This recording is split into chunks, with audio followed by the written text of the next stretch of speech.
ప్రేమయుద్ధం episode 25. Supriya ఆదిని తీసుకొని ధనుంజయ్ గారు సిటీకి బయలుదేరారు. వీళ్ళని తీసుకువెళ్తున్నాను, కానీ ఎక్కడికి తీసుకువెళ్ళాలి అనుకుంటుండగా రాత్రి తను గాయత్రి గురించి సుప్రియకి చెప్పింది గుర్తుకొచ్చి ఇప్పుడు వాళ్లకు విషయం తెలిసిపోయింది కాబట్టి వీళ్ళ గురించి అడుగుతారు. గొడవ జరుగుతుంది. ఏం చేస్తారు? చంపేస్తారా? లేదు, ఇన్ని రోజుల నుండి చూస్తున్నా. మా మామకి పరువు ముఖ్యం. నన్ను ఏదైనా చేస్తే విషయం అందరికీ తెలిసిపోతుంది కాబట్టి నన్ను ఏం చేయలేడు. పైగా గాయత్రి నన్ను ప్రేమించింది కాబట్టి నన్ను ఏం అననివ్వదు. ఒకవేళ ఇంట్లో నుండి వెళ్ళిపోమ్మంటే నా ఆశలన్నీ ఆవిరైపోతాయి. కోట్లు, కార్లు, బంగళాలు అన్నీ పోయి మళ్ళీ మొదటికి వస్తుంది నా బ్రతుకు అని ఆలోచిస్తుంటాడు. ఇక్కడ గాయత్రి గారు ఇంకా టిఫిన్ చెయ్యలేదు అని పనివాళ్ళు చెప్పేసరికి వర్మ గారు టిఫిన్ తీసుకొని గాయత్రి రూమ్కి వెళ్ళి మంచం మీద కళ్ళు మూసుకొని కూర్చొని ఉన్న గాయత్రి గారిని చూసి గాయత్రి అని పిలుస్తారు. ఆవిడ వాళ్ళ నాన్న పిలుపు విని ఆయనను చూసి నాన్న అంటూ ఆయనను పట్టుకొని ఏడుస్తారు. ఆయన కంగారుగా తల్లి ఏమైందిరా? ఎందుకు ఏడుస్తున్నావు? నీ కళ్ళు ఎందుకు ఇలా ఉన్నాయి? మొహం కూడా ఏంటి ఇలా అయిపోయింది? చెప్పరా? నువ్వు ధనుంజయ్ గొడవ పడ్డారా? వాడు నిన్ను కొట్టాడా? ఏడివాడు అంటారు. లేరు నాన్న, ఆయన భార్య దగ్గరికి వెళ్ళారు అని రాత్రి జరిగింది చెప్పారు. గాయత్రి గారు చెప్పింది విని వర్మ గారికి షాక్గా అనిపిస్తుంది. కోపంగా పిడికిలి బిగించి ఎంత ధైర్యం వాడికి? పెళ్ళయి భార్య ఉండగా నిన్ను పెళ్లి చేసుకుంటాడా? పైగా ఒక కొడుకు కూడా ఉన్నాడా?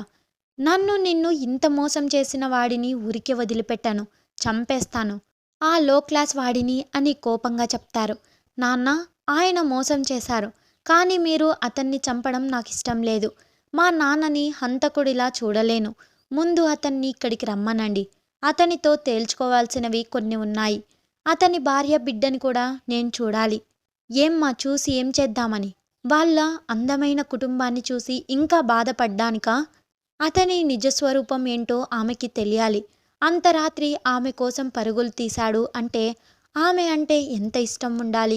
పైగా నన్ను పని మనిషి అని చెప్పాడు తనతో. నేను పని మనిషిని కాదు, తన మనిషిని అని ధనుంజయ్తో చెప్పించాలి. వెంటనే రమ్మని చెప్పండి నాన్న అని అరిచి చెప్తుంది.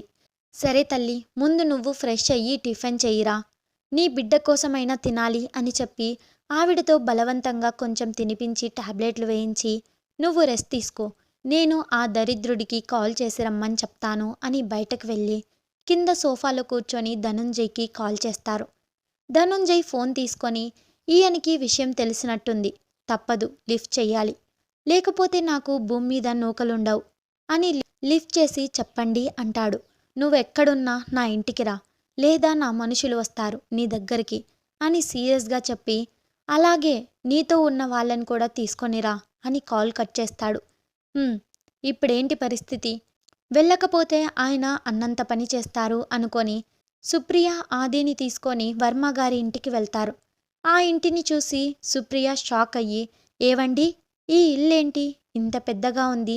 ఇల్లు కాదు, ప్యాలెస్ లాగా ఉంది.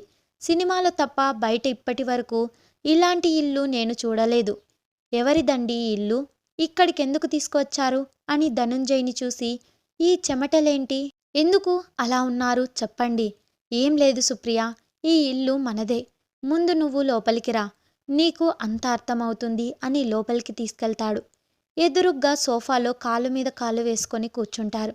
ఇంట్లో పనివాళ్లను ఆ రోజు సెలవు ఇచ్చి పంపించేస్తారు. ఎవరు ఈ విషయం గురించి తెలుసుకోకూడదు అని వర్మ గారికి పరువు కన్నా ఏది ముఖ్యం కాదు. రా అల్లుడు రా. ఏ అలసిపోయావా? పని మనిషితో నీళ్లు తెప్పించనా అని అడుగుతాడు. అది మామయ్య అని అంటుండగా వర్మగారు వచ్చి ధనుంజయ్ చెంప పగలగొడతాడు. ఏరా, నీ స్థాయి ఏంటి? నీ అంతస్తేంటి? నా ఇంటి వాచ్మెన్గా కూడా పనికిరాని నిన్ను కేవలం నా కూతురు ఇష్టపడింది అన్న ఒకే ఒక కారణంతో నిన్ను ఈ ఇంటికి అల్లుణ్ణి చేస్తే నువ్వు నా కూతుర్ని పని మనిషిని చేస్తావా? ఎంత ధైర్యం నీకు నా కూతురు గురించి అలా మాట్లాడడానికి అని టాప్ లేచిపోయేలా అరుస్తాడు. ఆ అరుపుకి రూమ్లో నిద్రపోతున్న గాయత్రి గారికి మెలకువ వచ్చి ఈయన వచ్చేశారా అనుకుంటూ రూమ్ బయటకు వచ్చి పైనుండి జరిగేది చూస్తున్నారు. వర్మగారు చెప్పింది విని సుప్రియకి కాళ్ళ కింద భూకంపం వచ్చినట్టు అనిపించింది. ఆయన చెప్పింది నమ్మలేకపోతుంది. ఏంటి మీరనేది? మీరు ఈయనకి మామయ్యనా? మీ కూతుర్ని పెళ్లి చేసుకున్నారా? నో, ఇది అబద్ధం. నేను నమ్మను. ఏంటి ధనుంజయ్ ఇదంతా? నువ్వు ఇంకో పెళ్లి చేసుకోవడమేంటి? ఆ అవసరం ఏమొచ్చింది? అది మన కోసమే సుప్రియ. నిన్ను మన బాబుని బాగా చూసుకోవాలి అనుకున్నాను. ఉద్యోగం చేసి వచ్చే జీతంతో మీ అవసరాలు తీర్చలేను. అప్పుడే తెలిసింది గాయత్రి నన్ను ప్రేమించింది అని. మామయ్య గారు అడగ్గానే కేవలం మీకోసం మాత్రమే పెళ్లికి ఒప్పుకున్నాను. తన మీద నాకు ప్రేమ లేదు, నిజం అని చెప్తాడు. గాయత్రి గారు మెల్లగా మెట్లు దిగి వచ్చి ధనుంజయ్ కాలర్ పట్టుకొని ఏమన్నావు? మళ్ళీ చెప్పు. నా మీద ప్రేమ లేదా? కేవలం డబ్బు కోసమే చేసుకుంటే నాతో కాపురం ఎందుకు చేశావు? నన్ను ప్రెగ్నెంట్ని ఎందుకు చేశావు? చెప్పు. హా, ఎంత ప్రేమించాను నిన్ను. పనివాళ్లతో పనులు చేయించుకునే నేను దగ్గరుండి నీ పనులన్నీ చేశాను. దానికి నువ్వు నన్ను పని మనిషి అనే బిరుదు ఇచ్చి సత్కరించావు. ఛీ, నీతో మాట్లాడాలి అంటేనే అసహ్యం వేస్తుంది. గాయత్రి, నువ్వు ఎక్కువ ఆవేశపడకు అని వర్మగారు సోఫాలో కూర్చోబెట్టి సుప్రియతో, చూడమ్మా, నీ పేరేంటో నాకు తెలియదు, కానీ నువ్వు నా కూతురు లాంటి దానివి. నాకు నా పరువు ముఖ్యం. ఈ విషయం సొసైటీలో తెలిసి ఈ వర్మ గురించి మాట్లాడే అవకాశం ఇవ్వదలుచుకోలేదు. కానీ ఇప్పుడు నేను ఏ ఒక్కరికి న్యాయం చేసినా ఇంకొకరికి అన్యాయం చేసినట్టు అవుతుంది.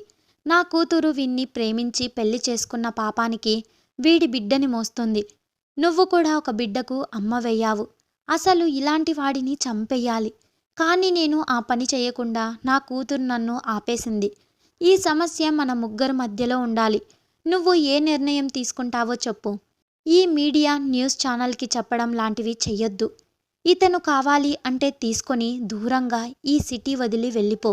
నా కూతురు గురించి నేను చూసుకుంటాను. అల్లుడు ఏడి అని అడిగితే ఆఫీస్ పని మీద ఏదో ఒక కంట్రీకి వెళ్ళాడు అని సొసైటీని నమ్మిస్తాను. నా పరువు మాత్రం పోనివ్వను అని అంటాడు. నాకు ఇతను వద్దండి. నేను ప్రేమించి పెళ్లి చేసుకున్న వ్యక్తి ఇతను కాదు. నన్ను మోసం చేశాడు. ఇన్ని రోజులు నమ్మించి మోసం చేసిన ఇతన్ని చూస్తూ ఇక్కడ ఇంకొక్క క్షణం కూడా ఉండలేను. నా బిడ్డను తీసుకొని వెళ్ళిపోతాను అని సుప్రియ చెప్తుంది. సుప్రియ, అలా అనకు. నువ్వు లేకపోతే నేను ఉండలేను. నువ్వు నా ప్రాణం అంటాడు ధనుంజయ్. ఛీ, నోర్ముయ్యి. ఇంత మోసమా ధనుంజయ్? నేనడిగానా నిన్ను నాకు అది కావాలి ఇది కావాలి అని? నువ్వు పూరి గుడిసెలో ఉంచిన నీ ప్రేమ ఉంటే చాలు అనుకున్నాను. అలాంటి నన్ను మోసం చేసి ఆ ప్రేమని ఇంకొకరికి ఎలా పంచావు? ఛీ, నీలాంటి వాడితో ఇన్ని రోజులు కాపురం చేశాను అంటేనే నా మీద నాకే అసహ్యం వేస్తుంది. మళ్ళీ నీ మొహం నాకు చూపించకు. నన్ను వెతకాలి అని చూస్తే నేను నా బిడ్డ చచ్చిపోతాము అని చెప్పి ఏడుస్తూ ఆదిని తీసుకొని వెళ్ళిపోతుంది. తర్వాత గాయత్రి గారు ధనుంజయ్ గారితో మాట్లాడడం మానేశారు. కొన్ని నెలలకు ఉదయ్ బేబీ పుట్టాడు. కొద్ది రోజులకి ధనుంజయ్ గారిని క్షమించి గాయత్రి గారు ఆయనతో మాట్లాడేవారు. వర్మ గారు మాత్రం ధనుంజయ్ని ఒక మనిషిలా కూడా చూసేవాడు కాదు. ఎండి పోస్టును కూడా తీసేశాడు. ఆ పోస్ట్ ఎప్పటికైనా తన మనవడిదే అని చెప్పారు. అలా కొన్ని సంవత్సరాలు గడిచిపోయాయి. ధనుంజయ్ మాత్రం సుప్రియాని వెతికిస్తూనే ఉన్నారు. దీనంతటికీ కారణం గాయత్రి గారు అని ఆవిడ మీద ద్వేషం పెంచుకున్నారు. ఎప్పటికైనా ఆస్తి ఉదయ్ పేరు మీదే రాస్తారు అని తెలుసు కాబట్టి ఉదయ్ మీద ప్రేమ ఉన్నట్టు నటించేవారు. ఆయన ఎప్పుడూ ఆది గురించి ఎక్కువగా ఆలోచించేవాడు. ఒకరోజు ధనుంజయ్కి ఒక నెంబర్ నుండి కాల్ వచ్చింది. వెంటనే వాళ్ళు చెప్పిన అడ్రస్కి బయలుదేరి వెళ్ళాడు. ఇంతకీ ధనుంజయ్ ఎక్కడికి బయలుదేరారు? ఆ అడ్రస్ ఎవరిది? Story is continue. Wait for the next episode. Subscribe to our channel. Thanks for watching.